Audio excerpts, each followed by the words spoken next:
Eu quero ler com vocês, bem rápido, um texto que entrou no meu coração de uma forma como nunca tinha entrado até então. Texto bem conhecido, Êxodo 3. E eu quero falar com vocês sobre a vida no deserto. A vida no deserto. É engraçado como Deus comunica as coisas, porque todo o culto, e não foi combinado, ele girou em torno de falas em relação ao Êxodo, músicas, aplicações do pastor Aguiar, tudo girou em torno da palavra do Êxodo, do significado principal do Êxodo. Às vezes a gente foca muito no Êxodo como a biografia de Moisés, ou a história da queda de Faraó, ou sobre o povo de Israel. Não. O Êxodo é a história de Deus libertando o seu povo. É a história da mão poderosa do nosso Deus, que não esquece das suas promessas. É a história de um Deus que faz milagre, opera maravilhas para libertar aqueles aos quais Ele ama. É a história do testemunho de fé de homens comuns, pecadores, mas que foram encontrados pela graça do Senhor. E é justamente sobre essa história que nós iremos ver hoje. Vamos ao texto, diz assim, Apacentava Moisés o rebanho de Jetro, seu sogro, sacerdote de Midian. Levando o rebanho para o lado ocidental do deserto, chegou ao monte de Deus, a Horebe. Apareceu-lhe o anjo do Senhor, numa chama de fogo, no meio de uma sarça. Moisés olhou, e eis que a sarça ardia no fogo, e a sarça não se consumia. Então disse consigo mesmo: irei para lá e verei essa grande maravilha. Por que essa sarça não se consome? Vendo o Senhor que ele se voltava para ver, Deus, no meio da sarça, o chamou e disse: Moisés, Moisés. E ele o respondeu: eis-me aqui. Deus continuou: não te achegues para cá, tire a sandália dos teus pés, porque o lugar em que estás é terra santa. E disse mais: eu sou o Deus do teu pai, o Deus de Abraão, o Deus de Isaque, o Deus de Jacó. Moisés escondeu o rosto, porque temeu olhar para Deus. Disse ainda o Senhor: certamente vi a aflição do meu povo, que está no Egito, e ouvi o seu clamor por causa dos seus exastrores.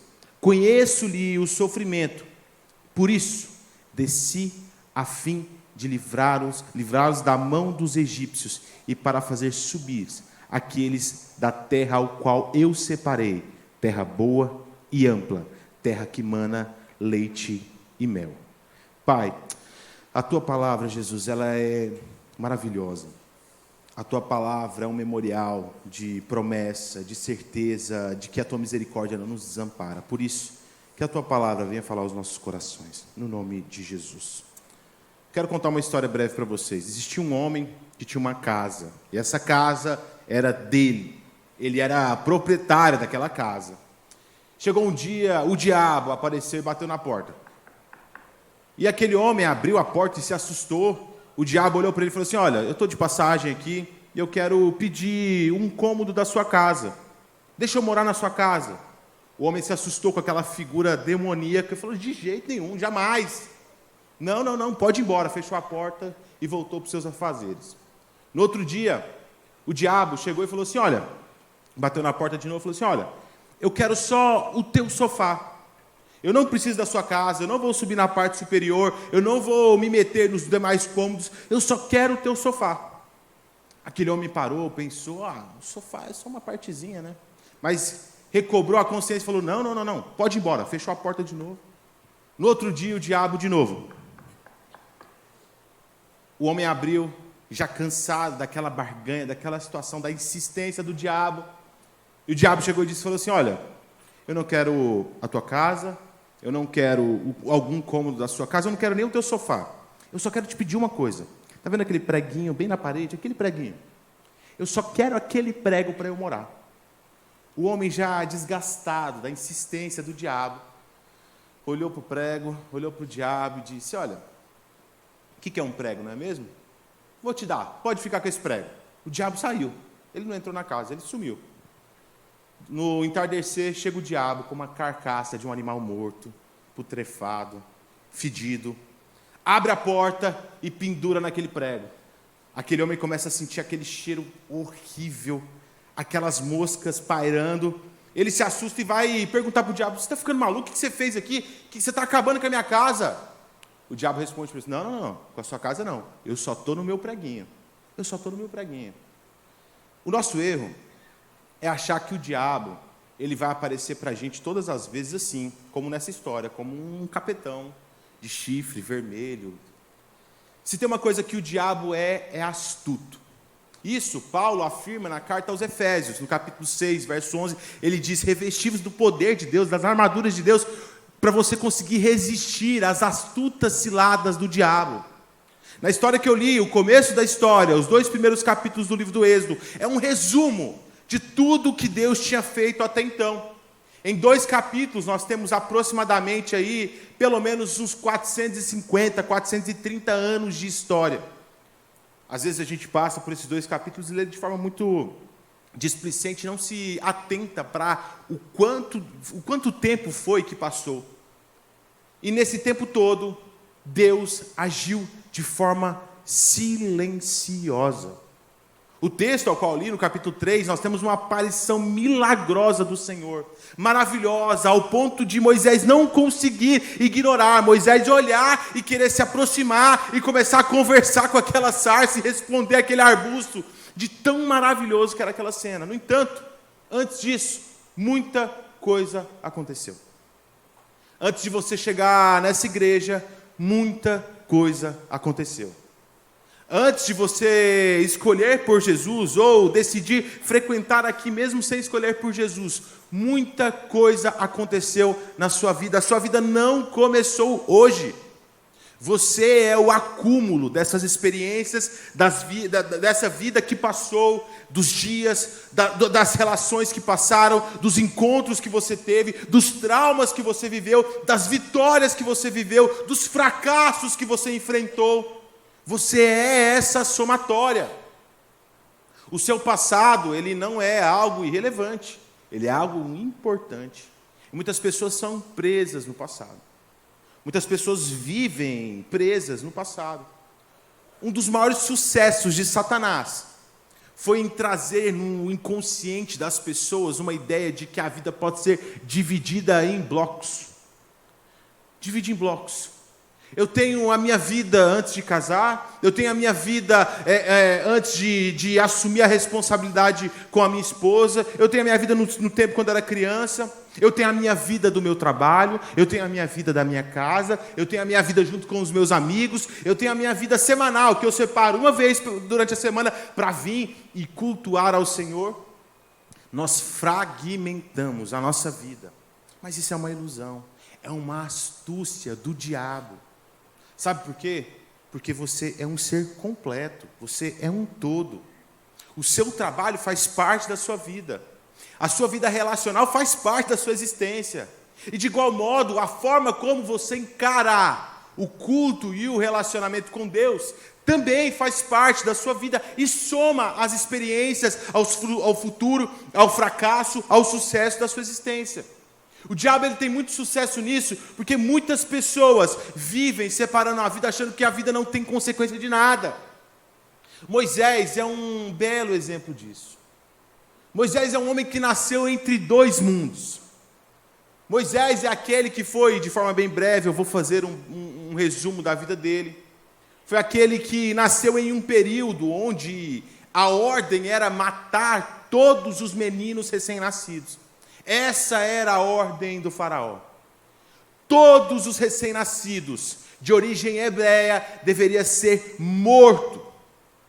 No começo era morto pelas parteiras. As parteiras se negaram a participar disso, criaram uma situação, uma desculpa para conseguir escapar de Faraó. O Faraó não se contentou e deu uma ordem ainda mais atroz. Disse que as próprias mães, os próprios pais deveriam pegar os seus filhos e lançarem no Nilo.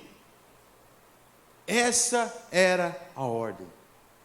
Um período traumático. Um período de um genocídio para um povo, para uma ordem de um governante. Moisés conseguiu escapar. A gente acha que foi pela a sagacidade de Joquebede, mas não. Foi um Deus que trabalha no silêncio. Assim é a sua vida. Você acha que os seus dias passaram, que tudo que aconteceu na sua vida, você conseguiu escapar pela sua inteligência ou por obra do acaso? Não, desde o ventre da sua mãe, antes mesmo de você nascer, o Senhor já cuidava e tinha planos para a sua vida. Você não é a somatória do acaso, você não é fruto de uma coincidência. Você nasceu projetado de forma milimétrica pelo Criador e sustentador do universo. Não deixe o diabo plantar no seu coração que os acontecimentos, por mais silenciosos que eles possam parecer, não foram obra do livramento do Senhor, pois desde o seu nascimento o Senhor tem te livrado. A gente precisa orar ao Senhor, pedindo ao Espírito Santo que Ele nos traz à memória os livramentos ocultos aos quais o Senhor nos deu, para aprendermos a sermos gratos, a valorizar a vida, a valorizar a existência, a valorizar o chamado, a valorizar as nossas famílias, os nossos casamentos, os nossos filhos, os nossos pais. Parte da nossa ingratidão, parte dessa falta de consciência que desde o seu ventre Deus tem cuidado de você. E que por mais que você tenha nascido de traumas, igual Moisés, nasceu de um trauma terrível. Por mais que você tenha nascido numa família pobre, Moisés nasceu em uma família de escravos. Por mais que você olhe para o cenário ao qual você nasceu e veja muita dificuldade, mesmo nas maiores dificuldades, Deus ainda ampara e cuida daqueles aos quais Ele escolheu. Se você está aqui hoje, é porque Ele tem cuidado da sua vida. Se você está aqui hoje, é porque assim como Ele zelou pela vida de Moisés, Ele tem zelado pelos seus dias. Nós precisamos aprender com a história do Êxodo e ver que Deus age no silêncio. Quem via a história, os 2 capítulos que iniciam o texto do Êxodo, acha que é um relato aleatório do autor, mas não, é um relato da obra do Senhor no silêncio. Deus permitiu que Faraó perseguisse o povo, mas também Deus permitiu que Faraó não alcançasse a vida daquele que viria a ser o libertador. Deus permitiu que você passasse por muitas dificuldades e até traumas da sua vida. Mas se Ele te sustentou, é porque existe um plano de libertação na sua vida, na sua história. Se Ele te libertou e tem te sustentado, é porque existe na sua vida um plano de transformação, de cenários que você nem imagina. Nós veremos mais para frente, mas Moisés tem uma crise enorme. Moisés não consegue entender o tamanho do chamado dele. Deus, quem sou eu para libertar o povo? Deus, quem sou eu para ir diante de Faraó e dizer, deixa o meu povo ir? Eu não consigo nem falar direito. Sabe quem é você? Filho amado. Você não é escravo de Faraó. Você não é escravo dos seus vícios. Você não é escravo dos seus traumas. Você não é escravo do diabo. Você não é escravo da morte. Você não é escravo deste mundo. Você é filho amado, comprado de forma silenciosa, mas definitiva pelo sangue do Cordeiro. A primeira mensagem que nós precisamos trazer aos nossos corações do Êxodo é que Deus trabalha mesmo em silêncio. Deus trabalha mesmo em silêncio. Mas de igual forma, Deus também trabalha no extraordinário. Moisés nasceu, Deus agiu de forma milagrosa, fez com que a filha do faraó se afeiçoasse àquele pequeno bebê a ermo no rio. Criou ele como um filho. O texto é explícito. A filha de Faraó criou ele como um filho. Ele era alguém da corte real, alguém extremamente importante. Ele era alguém com um futuro promissor, relevante, cheio de todo o conhecimento. Quando a gente olha para o livro do Êxodo, nós precisamos entender que durante esse período do relato, o Egito era a nação mais poderosa e desenvolvida do mundo. Era a nação mais poderosa, com as melhores faculdades, os melhores cientistas, os maiores sábios, todos estavam ali, foram projetados e criados no Egito. Foi nesse cenário que Moisés viveu durante 40 anos. Mas o autor aos Hebreus traz para nós uma lição profunda. Mesmo podendo se chamar como filho da princesa, ele não quis se contaminar com esse título. Ele não viu prazer nas coisas passageiras deste mundo. Ele não se deixou levar pelos cargos. Ele tinha como foco algo muito maior.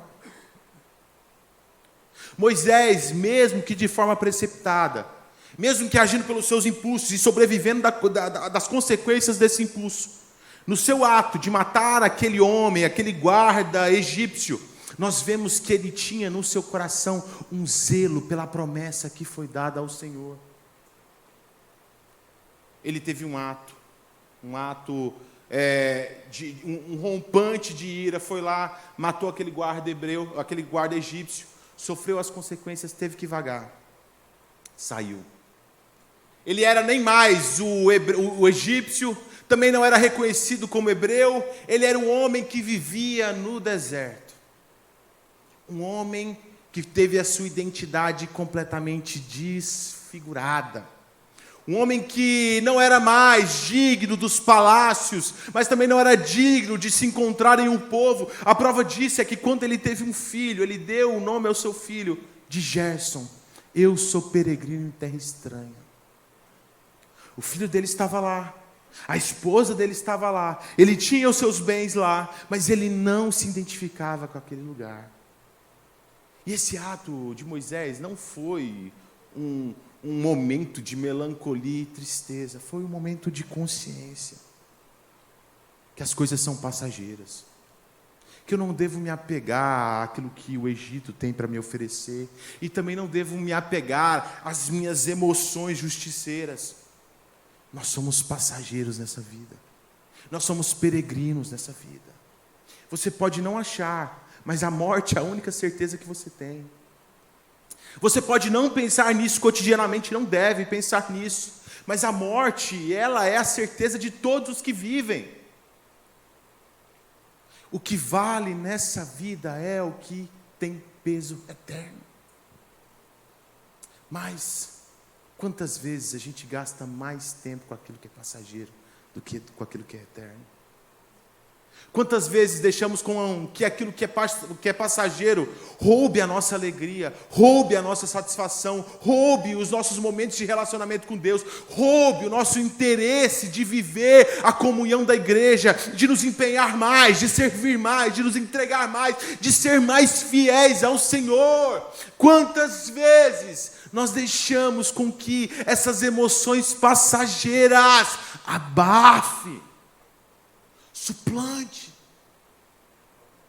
nos inibe de viver a plenitude daquilo que Deus nos criou para viver. Você não foi chamado para ser escravo. Você não foi chamado para viver acordando de manhã, indo para o seu trabalho, parando meio-dia, comendo, retornando para o seu trabalho, indo para casa extremamente cansado e exausto, e no outro dia acordando cedo, indo para o seu trabalho, parando para comer, voltando para o seu trabalho, indo para casa dormir extremamente cansado, e no outro dia de manhã, acordando de manhã. Você não foi criado para isso. Você não foi criado para essa vida no automático. Você não foi criado para ser escravo dessa rotina que te sufoca, que tem roubado a sua paz, que tem roubado a sua esperança, que tem roubado as suas expectativas. Não! Isso é só uma parcela da sua vida que pertence ao Senhor. Você foi criado para viver o extraordinário do Senhor.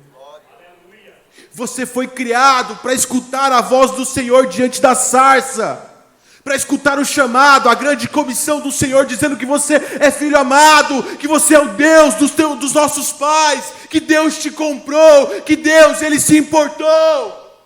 E o começo da mensagem de Deus é tocante, é ouvir. Deus te vê, mesmo no silêncio. Mesmo que você ache que você está sozinho, mesmo que as dificuldades sejam enormes, e mesmo que as investidas do diabo tenham sido cada vez mais intensas, Deus vê o seu sofrimento. O seu cônjuge não pode ver às vezes. Seus filhos não têm visto. Seu patrão não faz ideia. Os seus funcionários nem imaginam. Mas Deus vê o seu sofrimento. E essa é a mensagem que Deus começa a anunciar para Moisés. Eu vi. E ele continua, eu ouvi. Ele não só vê, como ele se importa com o seu sofrimento. Deus se importa com as suas dores. Deus se importa com as suas dificuldades. O mundo não se importa. O mundo não se importa. Tem pessoas que você vai contar, vai desabafar, vai falar de uma dificuldade, ele até tem que segurar o riso, tanto que ele acha bom ver outras pessoas sofrendo, né? Ele até fica com cara de o poker face, né? Ou pessoas que você vai contar as suas dificuldades, ela, nossa, você está com dor de cabeça? Eu estou com um tumor no cérebro. Sempre tem um problema pior ainda, né? Você está com a dor no pé, nossa, eu estou com a minha perna toda doendo. Disputa para ver quem é mais sofrido. Deus, ele ouve em amor. Ele vê o seu problema e ele se importa com o seu problema. Não só isso. Deus continua dizendo, eu conheço quem tem te machucado. Eu conheço quem tem te causado mal. Deus sabe. Deus sabe de onde vem a dor que tem te afetado. Por saber, Ele é o único que tem poder para transformar. Você nem sabe de onde vem às vezes o sofrimento. Tem gente que você vai perguntar por que ela está triste, ela nem consegue explicar. Ela não consegue materializar o sofrimento dela. Mas Deus sabe quem tem te causado mal. Sejam pessoas, sejam hostes espirituais, seja você mesmo, Deus sabe, Deus conhece a origem da sua dor. E nisso, o próprio Deus conclui o seu chamado para cada um de nós. Ele desceu para te livrar. Aleluia! Não foi Moisés que livrou o povo de Israel. Não vai ser você que vai te livrar dos seus problemas. Não vai ser o seu patrão, não vai ser o governo, não vai ser a sua intelectualidade, não vai ser a sua saúde, não vai ser a sua esperteza, não. Quem te livra é o Senhor dos Exércitos. Sabe por quê? Porque quando Ele livra, Faraó pode juntar todos os exércitos dele. Você pode estar entre um mar e aquela parede de homens valentes. Mas se for Deus que livrou, o mar vai se abrir. Se é um livramento de Deus, pode estar faltando tudo na sua despensa, mas de forma miraculosa Deus vai mandar. Deus age no silêncio, mas Ele também age no milagre. Deus age na sarça que arde, naquele bordão que se transforma em cobra, nas águas, nas pragas, no mar se abrindo, no maná que brota. Deus age também no extraordinário. Quantas vezes a gente quer colocar Deus na nossa caixinha? Não coloque, você não tem condição de colocar Deus numa caixinha. Ele é Deus. O meu trabalho, quem cuida sou eu.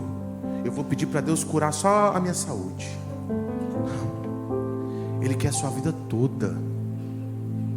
Ele quer você por completo. Ele não quer você entre o Egito e entre a terra prometida, não. Ele quer a tua vida por completo. O teu trabalho, a tua casa, a tua existência, a tua vida financeira. Tudo, Ele quer tudo. Sabe por quê? Porque Ele te ouve. Ele te vê.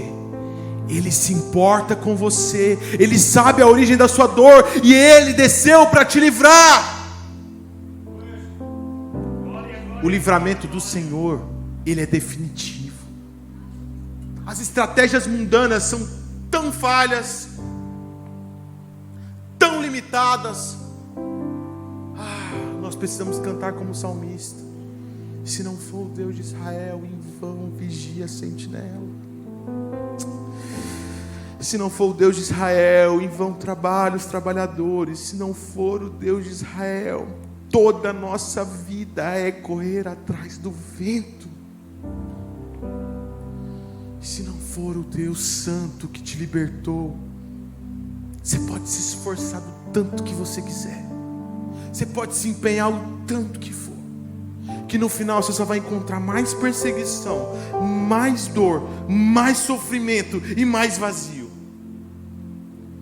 Você pode empreender todos os seus esforços numa empresa, você pode se dedicar ao máximo para ter aquilo, mas se não for o Deus de Israel cuidando da sua vida, você pode ficar milionário, mas você vai ter um vazio do tamanho de Blumenau no seu coração.